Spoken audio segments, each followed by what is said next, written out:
El siguiente segmento tiene contenido o opinión. La entrevista en A Primera Hora. Analizamos los hechos del momento junto a sus protagonistas. Bueno, 8 de la mañana con 2 minutos. Buenos días al doctor Ramiro Aguilar Torres. ¿Cómo le va, doctor? Bienvenido. Muy buenos días, un saludo muy cordial a la audiencia. Muy bien, doctor. A ver, usted la semana anterior ejerció hizo un ejercicio de clarividencia. Digo, la semana anterior demostró que aquello que afirmó hace meses atrás, o que estaba seguro hace meses atrás, iba a ocurrir, finalmente ocurrió. Usted era uno de los que sostenía públicamente que Jaime Nebot Saadi no iba a ser candidato a la presidencia de la República. Finalmente le jugó el número, doctor. A ver, eso se llama principio de anticipación racional. Mejor conocido como bola de cristal. Eso le iba a decir. Si es clarividencia, entonces. Claro, eso le digo. Es principio de anticipación racional, mejor conocido como bola de cristal. Mire, yo creo que Nebot, y me parece que se lo dije a usted, Fabricio, hace muchos meses, Nebot se veía abocado a una decisión trascendental en su vida. Y era ir a elecciones sin haber cuajado en las encuestas después de más de 30 años de vida pública y cerca de 20 siendo alcalde de Guayaquil. No cuajaba en las encuestas, es un político que no llega a la sierra, no pega en la sierra, es un político además con un partido extremadamente regional, absolutamente, y ni siquiera regional, es un partido cantonal, es un partido de Guayaquil, del Cantón Guayaquil, en su fuerza electoral. Obviamente Guayaquil tiene una densidad poblacional muy alta, pero no alcanza.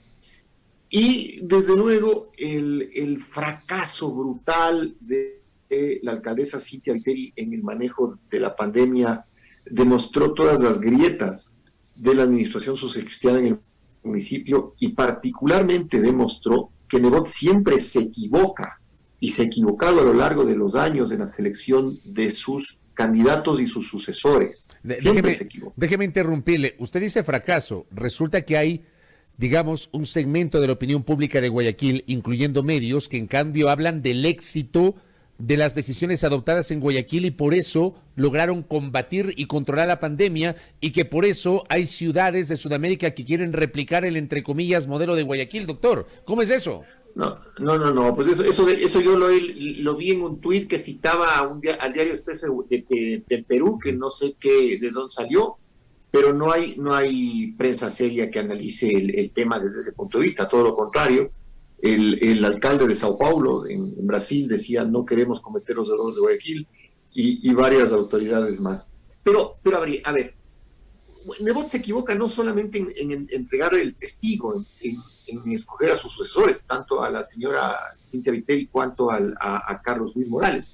Nebot se equivoca también generalmente en el momento clave de la actividad política del país, en usar esas frases que los políticos deben evitar, porque los políticos deben evitar hablar para el bronce. Y esa frase terrible de Nebot en octubre, de que se quede en el páramo, creo que fue ya la gota que derramó el vaso. ¿Usted ubicaría esa frase del páramo, digo, guardando las distancias, porque si uno empieza a recorrer a lo largo del tiempo declaraciones desafortunadas de Nebot, cuando era gobernador, esa famosa frase que recorre el YouTube, ya saldrán las cotorras nuevamente, refiriéndose a la gente de los derechos humanos, la del 90, ven para mearte, enano mamarracho tal, contra el diputado Víctor Grande Aguilar y el diputado Enrique Ayala Mora. Esta declaración de que regrese, de que les recomienda al colega periodista de Coavisa, que les recomienda a los indígenas que se queden al páramo, ese momento en el cual ante un juez coge y le tira unos papeles en la Corte Provincial de Justicia del Guayas. Digo, todos estos episodios que los estoy diciendo casi de memoria terminan pasándole factura a la imagen de Nebot, doctor. Pero sin duda, porque son el testimonio de su carácter, de su temperamento, de su forma de entender la vida y su forma de entender la política. Y no hay un electorado cuerdo en el mundo que quiera tener a alguien violento o xenófobo en la presidencia de la República, al menos abierta y públicamente, ¿no? Porque hay mucha gente que es xenófoba y es fascistoide, y sin embargo se las guarda de manera hipócrita hasta el momento de ser elegido. Pero en el balance de la carrera de Nebot, yo creo que en eso es necesario hacer, en el balance de la carrera de Nebot, yo veo, como le decía a usted hace algunos meses también, el último patricio guayaquileño, es el último político de una generación de guayaquileños que termina con él, que en esa generación de políticos, yo creo que en el balance final fue el fiel, ¿no? El fiel de la balanza, el que puso el contrapeso cuando los presidentes se excedían. Entonces, esa generación de políticos guayaquileños que servía de contrapeso. A veces bien, a veces mal, pero era un contrapeso regional. ¿Y por qué subrayo por primera vez en la entrevista y por primera vez en muchas veces el tema regional? Porque el Ecuador no ha superado todavía esas grandes diferencias regionales que tiene, incluso desde el punto de vista idiosincrático, desde el punto de vista ideológico, que marcan una nación que si bien es pluricultural y es multinacional, también es plurirregional, con todo lo que implica esos condicionamientos que pone a veces la geopolítica y la geografía. ¿Usted cree que no se superó, doctor, usted cree que no se superó ese fenómeno regional que usted cita y tal vez volvimos o nunca superamos aquel discurso de los 90 encarnado en gente como el matemático Juan José Illingworth, por ejemplo, de cuestionar el denominado centralismo y el regionalismo y el hacer marchas en Guayaquil quitando el letrero de la calle Pichincha y el decir que Quito no viene de Quitu cara, sino del verbo quitar? O sea, ¿usted cree que no superamos eso? A ver, bueno, Illingworth es el folclórico del tema, pero yo creo que Guayaquil no supera eso desde 1822. Y no es malo decirlo. O sea, yo creo que si a Guayaquil el Ecuador no le ofrece una razón para quedarse, si a Guayaquil el Ecuador no le ofrece una razón para quedarse, a lo mejor no lo veamos usted y yo, Fabricio, porque ya vamos camino de media década, de media centuria, perdón. Claro, eso pero decir. a lo mejor Guayaquil, ya siendo un centro de prestación de servicios financieros, un puerto importante, con una economía que no dependa de las interacciones con el centro del país, sino, repito, con la producción de servicios financieros, a lo mejor Guayaquil se plantee un escenario como el de Barcelona en España, un escenario independentista. Y es porque sencillamente tenemos dos formas de encarar incluso la vida. El guayaquileño encara la vida desde el comercio, desde la actividad privada, básicamente su actividad comercial, su actividad portuaria, la organización de la sociedad guayaquileña es una organización que tiene unos plintos arraigados muy fuertemente en su antecedente histórico, mientras que el resto del país, Quito particularmente, la sierra es absolutamente dependiente de la actividad del Estado, es dependiente de la actividad burocrática, es dependiente del extractivismo.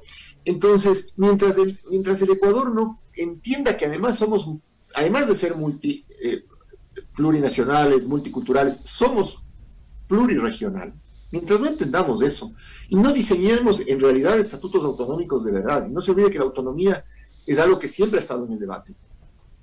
Si usted a Guayaquil con el paso de los años no le da una razón para quedarse, se irá. Y aquí es donde quiero enganchar con lo que estamos platicando de Nebot. A lo mejor Nebot renuncia a su candidatura a la presidencia de la República. Porque en las proyecciones de Nebot, que nadie ha dicho que no sea inteligente, en las proyecciones de Nebot quizá está, y esto sí es especulación pura mía, quizá está el haber sido el alcalde o parte del proyecto político social cristiano que terminó dándole a Guayaquil una identidad muy fuerte como paso, digamos, previo a esa decisión que se tomará con los años de caminar hacia un Guayaquil independiente. O un Guayaquil federativo, pero un Guayaquil con altísimo nivel de autonomía. Si no, le damos una razón para quedarse. Ahora, usted quizás esa sea la valoración de Nebot. Correcto, doctor, pero usted dice Nebot es probablemente el último de los patricios guayaquileños, casi el último de los mohicanos, de esos patricios guayaquileños. ¿Qué pasa con Lasso? ¿El Lasso no pinta vela en ese entierro, doctor? no, de ninguna manera. A ver, cuando hablo de los patricios guayaquileños, hablo de la vieja guardia guayaquileña, que no tienen mucho que ver con el tema de la casta, sino por el tema de la fuerza política que el tenían. tema de la política. Exactamente, le hablo, por ejemplo, del perro tierno, de Miguel Macías Hurtado, le estoy hablando de Enrique Menéndez de Gilbert, estoy hablando de Carlos Julio Rosemena, le estoy hablando del padre de Nebot, de Jaime Nebot Velasco, de Febres Cordero, de Febres Cordero, le estoy hablando de Jaime Nebot Saadi, de esa derecha guayaquileña, que era no una derecha ni aristocrática, ni tampoco una derecha extremadamente conservadora, ligada a sectores financieros, pero política, era una derecha política pura, exactamente. Ya, y en ese contexto, sin esa derecha tenemos la otra derecha, la de Lasso. ¿Encarna Lasso esa derecha? Lasso encarna la extrema derecha, pues, ¿no? La extrema derecha del fanatismo religioso, de la intolerancia respecto a los derechos, de la altísima concentración de capital. Esa es la derecha, y la derecha en donde puede permearse fácilmente un proceso de represión incluso más violento del que hemos tenido en el gobierno de Moreno. Esa es la derecha de Lasso. La derecha de Lasso es la extrema derecha, la derecha de Vox en España, la derecha de estos neofascismos disfrazados de populismos, como el neofascismo populista y de extrema derecha radical de Bolsonaro en el Brasil. Eso es lo que encarna Guillermo Lasso, que es muy, muy distinto de la derecha que existe y ha existido siempre en el Ecuador, ¿no? Ahora, sin Nebot, a ver, yo ubico, antes de hablar de Lasso, déjeme regresar rápidamente a Nebot. Yo ubicaba esta decisión de Nebot similar o tratando de ubicar en contexto similar al del año 98. En el año 98, a ver, Nebot pasa la segunda vuelta en el 92, pierde con Drambayén, gana la primera vuelta, pero pierde la segunda vuelta con Abdalá Bucaram. La derrota más estrepitosa de su carrera política, al menos los estudiosos, los analistas consideran que esa derrota termina marcando el destino político de Nebot. En el 98 Nebot declina una postulación y los socialcristianos deciden apoyar a Maguad. Hay una leyenda urbana que dice que los socialcristianos no quisieron poner candidato presidencial, que Nebot no quiso ser candidato porque ya veía venir la debacle del año 99, la debacle financiera. Digo, ¿no será que ocurre lo mismo hoy, que Nebot decide no postularse por la grave situación económica y política que enfrenta la República? Es correcto lo que usted afirma, Fabricio. Yo coincido con usted. O sea, yo creo que uno de los puntos de análisis de Nebot debe haber sido también el país que voy a tomar. Y el país que va a tomar el nuevo presidente de la República en 2021 es quizá peor que el que tomó el expresidente Maguad el año 99. Usted tiene índices de desempleo altísimos, tiene un problema terrible en la generación de recursos. Es un país que ha visto limitadísimas sus exportaciones, es un país que está duramente golpeado en su actividad comercial, es un país que va a tener que replantearse el tema del dinero electrónico casi como sistema bimonetario. Entonces es complejo lo que viene y además tiene que lidiar, yo creo que eso le marcó también a Nebot, tiene que lidiar con estos sectores de poder fáctico que han rayado la política económica y la política nacional durante muchos años. Tiene que lidiar con el FUD, con la UNE, con el NPD, con todos ellos a los cuales va a tener que acudir o habría tenido que acudir en una especie de unión de la partidocracia para presentar una candidatura de consenso, de unidad. Exactamente. Entonces, creo que eso también marca la decisión de Nebot. Pero yo le decía que el Ecuador, abocado ante este drama, un poco debe superar el tema de Nebot, decir, bueno, que Nebot, gracias por servirle al país, vaya a su retiro, disfrute sus últimos años y replantearnos el Ecuador de las elecciones del 2021 en función de lo que el Ecuador necesita ya, y en función del siglo XXI. También me parece que, para cerrar el tema Nebot es el último político del siglo XX. Y el siglo XXI plantea nuevos retos, nuevas alternativas, complejidades que deben ser resueltas con una mentalidad distinta. En ese contexto, dejo a Nebot de lado. Hablemos de Correa. La semana anterior, el mismo día, en la mañana, horas antes del anuncio de Nebot, en la mañana Correa dice: si me dejan, seré candidato a la vicepresidencia de la República. Sobre esto se ha generado una discusión que va desde lo político hasta lo constitucional, pero termina siendo un anuncio que marcó, digamos, la agenda de la semana anterior, del pasado jueves. ¿Usted cómo le vio ese anuncio de Rafael Correa? Como bolero, Si nos dejan, nos vamos a querer toda la vida. es un bolero, y es un bolero impráctico, y le voy a decir por qué. O sea, está bien que Correa lo haya dicho para la militancia y para que se mantenga la expectativa. La llama viva y la expectativa. Pero en la realidad, Fabricio, eso plantea algunos. ¿Cuáles son esos problemas? Correa puede ser candidato a la vicepresidencia, sin duda no tiene el menor impedimento. El que diga lo contrario es un... no sabe lo que dice. Usted discrepa con algunos constitucionalistas que sostienen que aquí se aplica el 149 de la Constitución, que habla de las inhabilidades y prohibiciones del presidente y que también se aplican para el vicepresidente. No, eso es absurdo. Esos son constitucionalistas de barros. Esos son constitucionalistas como Rocola. Uno les pone el dólar y cantan lo que uno diga. ¿Cuál es la realidad? No así. Sí puede ser la candidato. realidad es que puede ser candidato. Pero el tema es que plantea problemas políticos mucho más serios, que vamos a analizarlos a continuación. A ver. Primer problema, ¿quién es el presidenciable? ¿Qué persona le da al correísmo los 10 puntos que necesita para ganar las elecciones? Porque el correísmo, a ver, antes de entrar a la pandemia tenía un 30%. Después de la pandemia, que no se han corrido encuestas porque no termina la pandemia, no sabremos cómo es el enojo de la ciudadanía frente a un Estado y a unos políticos que le dejaron huérfanos y cuánto quedan en cifras. Pero supongamos que hayan quedado en un 20% duro el correísmo. Y además hay un sector importante del país que busca, y entre los cuales me incluyo, que el progresismo se reposicione. Pero también el correísmo tiene una reacción muy dura, una reacción de un 25 a 30% muy dura en el país, muy dura. ¿No? Es decir, de gente que jamás votaría por Correa. Entonces, el correísmo necesita alguien que apuntale su 25, su 20, su 30% duro.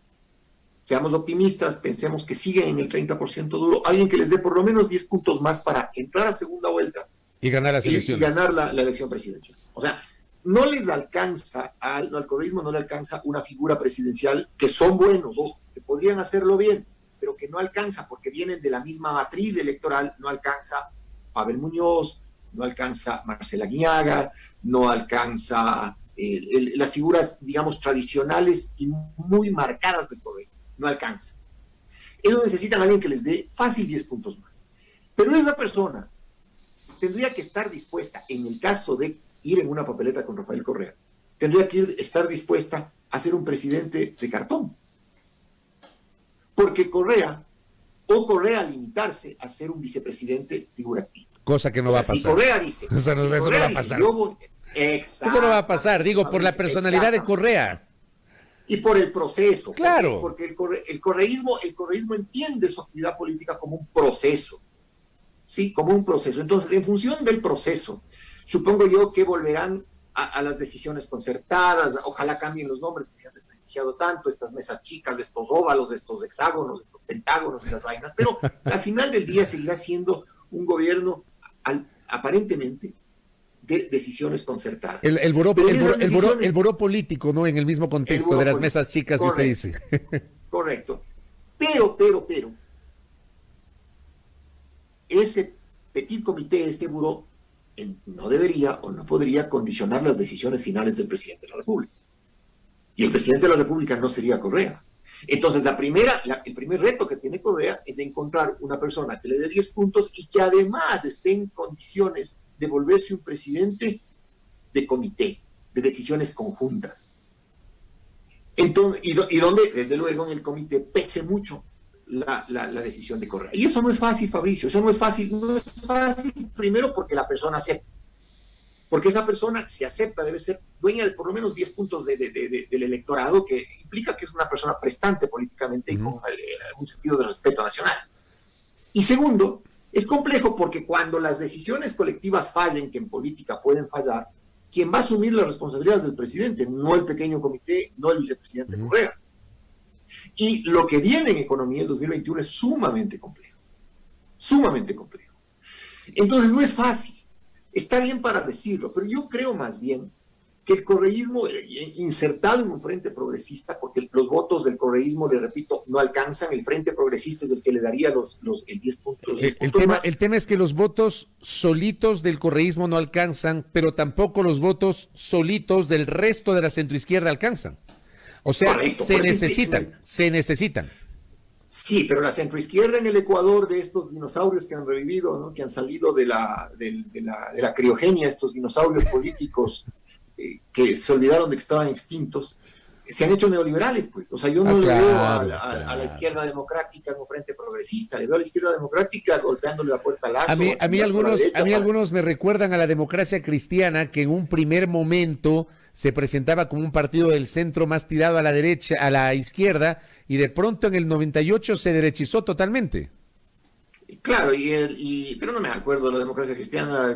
El martes de mañana me va a amargar el día. Esos son unos zombies perversos que caminan. Pero volvemos al tema, Fabricio. Entonces, yo le veo al presidente Correa y al núcleo duro de la Revolución Ciudadana lentos en constituir un frente progresista. Lentos. Supongo yo que en el progresismo hay gente que querrá sumarse a las candidaturas de la Revolución Ciudadana como un caballo ganador. Pero yo sostengo que esa alianza tiene que ser una alianza en función de un plan nacional de reconstrucción económica y política del país. ¿Pero con quiénes? ¿Con quiénes, doctor? Con el progresismo, no necesariamente con la partidocracia. O sea, yo sí creo... Correcto, sí dividamos eso. El progresismo no necesariamente la partidocracia. ¿Quién es del progresismo? A ver, ¿quién es del progresismo? Mire, yo creo que hay que... ¿Por qué sectores? A ver, los sectores sindicales, por ejemplo. Los sectores sindicales no pueden estar con la derecha, no pueden estar con Lazo, tienen que estar necesariamente en un frente progresista con el correísmo. Pero usted tiene ahí sindicalistas que no lo pueden ver a Correa, pues decía hasta Tamuez, sí, por ejemplo. Pero bajo el dirigente sindical están capas de dirigentes sindicales de medio poder que estarán ansiosos de que el correísmo vuelva, porque en realidad el impacto del desempleo en el gobierno Moreno ha sido terrible. O sea, a donde quiero llegar es, quizás sea el momento incluso de un relevo de rostros, Fabricio, de un recambio de liderazgo, pero siempre ubicando los sectores. O sea, al final del día le digo una cosa adicional. La CONAIE terminará votando, los sectores indígenas terminarán votando por el progresismo. O sea, no le veo a ningún miembro de la CONAIE votar por Lazo. ¿Usted cree? A ver, pero acuérdese de la postura de Lourdes Tibán, pues, doctor. Pero, a ver, nosotros sabemos que la Lourdes, que es una política con quien yo compartí asamblea, Lourdes es la muestra de la farándula política. O sea, a la Lourdes usted le pone una cámara de televisión y le maquilla y le hace dar una declaración, y la Lourdes da la declaración que ella cree que le sube likes en Facebook. ¿Sí? Yo no creo que Lourdes Tibán sea la vocera de la CONAIE. Los voceros de la CONAIE y en eso son absolutamente orgánicos, son sus dirigentes. Pero si la CONAIE no entra a segunda vuelta, si el candidato no es Issa, si el candidato no es Vargas, si no entra a segunda vuelta, usted le ve a la CONAIE apoyando en segunda vuelta a Lazo, por ejemplo, sin que se reúna con Correa, o sea, sin que se reúna con el correísmo o el progresismo. ¿Sabe cuál es el problema que yo noto? Yo noto, y esto lo comenté la semana anterior en este espacio, yo noto que hoy hace falta mucho de consistencia ideológica, o sea, se impone la conveniencia política por encima del tema ideológico. O sea, yo mismo me hacía la pregunta y le trasladaba a la audiencia, yo ya no sé si Pachacutic, que nació en 1996 como una organización de izquierda, yo no sé si Pachacutic es una organización de centro-izquierda por lo menos, justamente porque no son claros respecto hacia dónde apunta la postura de su dirigencia, doctor. Yo creo que Pachacutic además ya está abandonado a su suerte, pues, o sea, me parece a mí que la CONAIE ha recompuesto sus filas, se reunificó después de la división que representó el gobierno de Correa la década anterior, se reunificó y deben estar planteándose en este momento lanzar candidatos propios articulados con cualquier otro movimiento político nacional. Y si es que es Pachacuti, lo usarán, si no, lo dejarán ahí a la buena de Dios. No les veo con la intención de articular un partido que además genera reacción, ¿no? ¿Y por qué genera reacción? No por xenofobia, sino por esta imprecisión ideológica que tiene, no tener una bandera política y una ideología política clara. Pero volviendo al tema, entonces, sindicalistas votarán por el correísmo, la CONAIE votará por el correísmo, los sectores de clase media que están pauperizados, desempleados del sector público, desempleados del sector privado, ¿por quién van a votar? ¿Por Lazo? Van a votar por el correísmo, a menos, Fabricio, y en esto quiero ser muy enfático, a menos que un chiste macabro se termine convirtiendo en realidad. ¿Cuál? El fin de semana anterior yo veía que en el Twitter la gente comenzaba en tono de sorna a referirse al Álvaro como Noboa. una posibilidad electoral. Lo de Álvaro Noboa.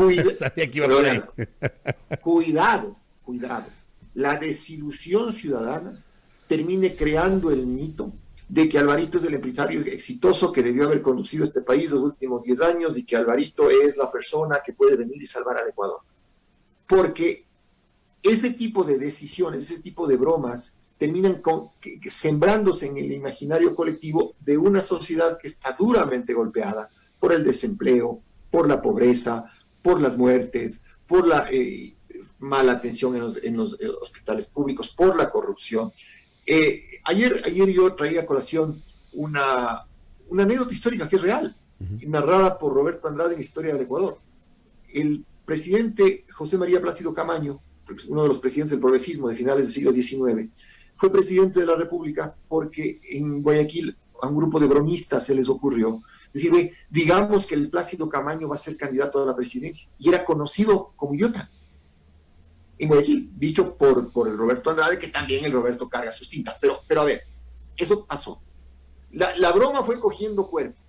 Plácido Camaño fue elegido presidente de la República, y después se quedó gobernando el Ecuador, se quedó de gobernador de Guayaquil, y fue gobernador, me parece que en el gobierno de Luis Cordero, y terminó metido en el escándalo de la triangulación de la bandera, con el buque Esmeralda en Guayaquil. ¿Todo por qué? Porque un grupo de bromistas dijeron, a ver, este que es medio gil, hagámosle candidato a la presidencia de la República, en un momento en el que la sociedad estaba sensible. Obviamente ni era la densidad poblacional que tiene el Ecuador ahora, ni eran los tiempos de ahora, ni tenemos la posibilidad de interactuar en redes. Pero no se vaya tan lejos. El personaje político que usted está citando fue increíblemente finalista en la campaña del 98, auspiciado por el partido que un año atrás había sido derrocado del poder, me refiero al PRE, fue finalista en el 2002, fue finalista en el 2006. Correcto. Entonces, cuidado, transformemos otra vez a un meme en presidente de la República. Y sí, no me retraigo al siglo XIX, pero personajes como Bolsonaro o como Trump salen de ese imaginario. El millonario, el tipo de derecha que dice lo que cree y que nos va a llevar a la final, ya todos han fallado, démosles de chance a estos ñatos.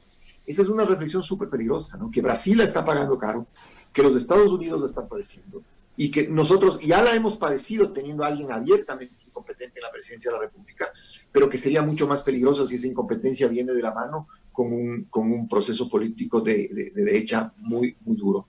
Y además hay que quitarse del imaginario que Alvarito es el gran trabajador, ¿no? Alvarito es el gran heredero de una fortuna que todavía no se paga. Claro, el gran trabajador era don Luis Noboa Naranjo, ¿no? Un hombre cuya historia de vida es impresionante, un hombre que limpiaba los zapatos en Ambato y que hizo un emporio económico el más grande de la República.